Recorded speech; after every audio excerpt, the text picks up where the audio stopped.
mikononi mwangu na gazeti Mwananchi lenye habari iliyopewa kipaumbele maridhiano yatakayo.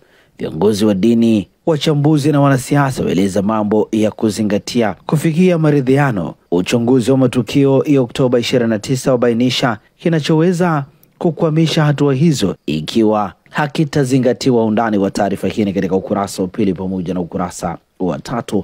Nukuu za viongozi mbalimbali zimeandikwa katika ukurasa wa mbele wa gazeti hili, akiwemo Dr. Anania Nkya, Maganya Rajab, Sheikh Ponda Isa Ponda, Askofu Wolfgang Pisa pamoja na Profesa George Kahangwa.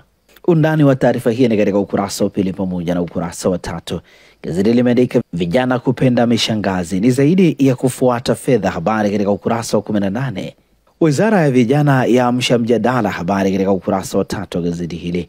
Mwinyi aweka kibano kwa mawaziri, habari katika ukurasa wa 4 wa gazeti hili. Lakini pia gazeti Mwananchi limeandika madaktari wabainisha njia 6 za kuzuia UTI, habari katika ukurasa wa 5 wa gazeti hili.